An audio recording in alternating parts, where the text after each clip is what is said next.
So just in addition to what the chief had mentioned, as you can see from the video, it might be a little bit difficult to see, but a 22 caliber Luger revolver was recovered at the scene. The gun would contain 6 rounds. They found when they recovered the gun, 3 rounds had been fired and 3 rounds were still unspent inside the gun itself. The civilian, the 53-year-old male who was shot and killed, just as a little background, he is a resident currently of Niagara Falls. He spent most of his life in downstate, somewhere in the Bronx, as far as we can tell. As far as to answer any questions regarding contact we've had with him the past several months, he's been a victim of an assault and a larceny, and he was also noted to be in one domestic incident, just an argument sometime, but he does not have an extensive criminal history here. He has served time downstate for previous gun possession that also included a robbery conviction. I believe he served somewhere in the area of 8 years. This is going back a number of years, but like I said, our experience with him here in the Falls is pretty limited. But that's a little bit of his background. Any questions? Do you believe that this stemmed as a domestic incident here? Did the suspect and that woman who was shouting know each other? They were familiar with one another. We're still, obviously very early in the investigation, and we're examining all aspects of that. I'd also point to know that based off of the officer-involved shooting as per protocol, the Attorney General's office was called last night. They responded. We, as the Criminal Investigation Division, is conducting our investigation along with the Attorney General's office. We've turned the body camera over to them, the statements that we've taken, and we'll continue to do so that we can finish our investigation on our end, and they can do their investigation also. What was the nature of the initial call? What was the nature of it? The initial call was of a shots fired, and in the video you could see the woman walk up and say he shot into my car. That was the person who called 911 because there was some, I don't want to get into it too much, there was some altercation, let me take that back. There was some interaction between the civilian and the female that called. There was a shot fired into the vehicle that she was in. The people that were in the vehicle exited, called 911, and then you see the body camera showing up as the officers respond to that call, and that's where they encountered this person with a gun. Where was that man shot? It looked like it was up here. He sustained multiple gunshot wounds. For me to tell you exactly where and how many, I don't know. That's part of the autopsy that's being conducted. Multiple shots. Yes. Okay. Okay, you said that the victim was involved in those crimes, or he was a victim of assault. Can you just explain that again? I just in putting in perspective as far as our interactions with him, at some point or another within the past several months, he was a victim of a larceny where somebody stole some money from him, and he was a victim of an assault. Do him being the victim of an assault and a larceny, is that related No. to this incident? No. And when you guys interacted with him, was there any kind of hostility towards police, anything like that? No. Matter of fact, one of the detectives that investigated the larceny complaint said that he was cooperative in terms of that incident.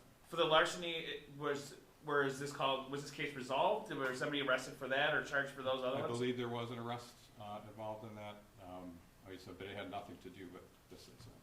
How are those 2 officers doing after they Thank you for responded? asking. Yeah. I just spoke to both of them this morning, obviously. Oh yeah, sorry, do you mind going something in the Yes. microphone? Thank you for asking that. I spoke to both of them this morning, and obviously that's my main concern right now is my 2 officers. Obviously this is a traumatic incident for everybody involved.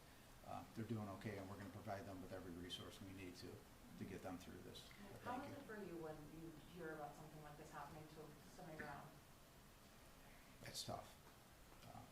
I went right to the scene last night, solely to check on my officers. It's not easy. This is never easy. If your 2 officers hadn't fired last night, what type of situation do you think that would have ended up in? I'm sorry, say that again? If the 2 officers hadn't fired last night at this 53-year-old male, what do you think would have been the outcome last night? I can't predict that. I don't know. All I know is that he made that choice to fire at my officers, and they took action that they needed to take. That's all I can say. You said it over there, but do you mind repeating just how close the female officer was to where that bullet went through at the car? Just to kind of get perspective. Within feet, she was on the opposite side, she was on the driver's side of that vehicle, the passenger side was, you can't really see it too well, you can't tell, but she was actually retreating, I mean, she was out in the open, because she's investigating the situation, then she was retreating, trying to take cover behind that vehicle, so, it was very close. What was the weapon that was recovered from the? That was a .22 caliber revolver that was recovered that the 53-year-old male had. How many shots were shot from the revolver? Well, for the revolver, we can tell that when we recovered the revolver, there was 3 rounds that had been fired in there. We know that based off the initial call, there was at least one round fired into the vehicle. We know there was at least one round that was fired at the officers, which we know being struck the vehicle. There is a potential for another round that he could have fired either at the vehicle or possibly at the officers who just didn't hit anything. And how many shots the officers fired back?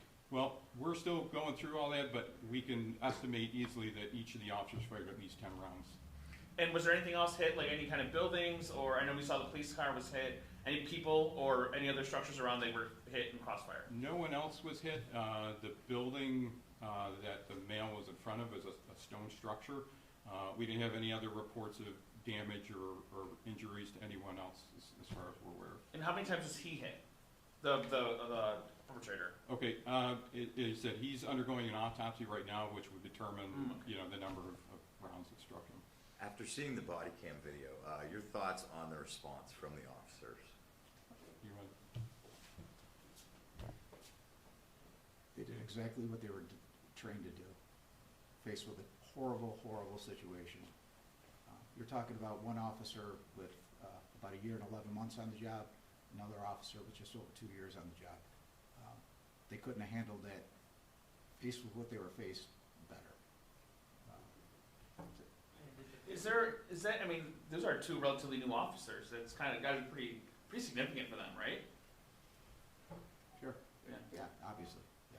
What happens to them now? What's their status? Pardon me? What's their status? What happens with them now? Per protocol, they're put on administrative leave while this is investigated. Did the 53-year-old man have a family that was contacted about his death? Or? As far as in working with the Attorney General's office, I know that contact was made with a family member. From my information, without not getting too much into it, I don't believe that he has any local family members. It's people that are out of state. But I know the Attorney General's office was able to speak to a family member last night and confirm that his death. When do you think you'll release his identity? That's something that we're going to be doing probably in the forthcoming days, somewhere in the near future. We want to make sure that we got out this information, the body camera, just to make sure and to show its transparency, get that information out, and then forthcoming we'll release the rest of the information. Are you looking for more witnesses and stuff? I have my detectives out there right now. Matter of fact, my lieutenant had just come down and told me they located somebody else, so that's a normal course of investigations. This happened, started at 9:30 at night. We worked till about 2:30 in the morning. Detectives came back in this morning and are going back out, which is common, and you go during the daylight. People might not have been available last night, and they said during that course of re-interviewing, recanvassing, that's what we're doing in the process right now. Can you talk about the body cameras? There's a huge investment into new technology for the city of Niagara Falls. You guys want to talk about that? Yeah, I've been thanking higher powers, well, actually, unfortunately, since our last situation, that this administration has invested in what we have. I mean, obviously, that speaks for itself. So I can't speak any more highly what we have. I'm thankful for what we have. So, cover it? Actually, Mayor Senoy, last time we spoke, you talked about the investment into the body cam footage. Can you just talk a bit about that, about how important that was for you? Well, the first thing I asked the chief when he spoke to me early in the morning, I said, is the body camera, we have the footage for that. Because I know, just from experience, that the body camera footage is going to tell the story. It doesn't really matter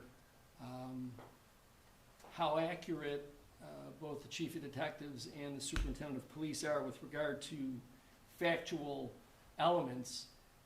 The body camera, picture tells 1,000 words, I think is how that goes.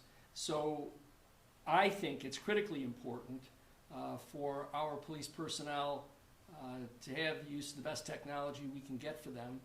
It's not only for the protection of the public, because certainly that's an important element, but it's also for protection of the police officers, so that when these incidents happen, there's clarity, and that these situations aren't subject to speculation. And I think quite frankly, it also helps with regard to the Attorney General's engagement. You know, we're able to provide information to them in the form of a narrative, but we're also able to provide information to them with regard to this video footage. Just 2 points of clarification. The suspect pronounced dead at the scene or at Niagara Falls Memorial Medical? He was, you saw in the video, the officers rendering aid. AMR arrived, transported to Niagara Falls Memorial Medical Center, where he succumbed to his injuries at Memorial over here. And then the 2 officers are on paid administrative leave? Okay. Yes.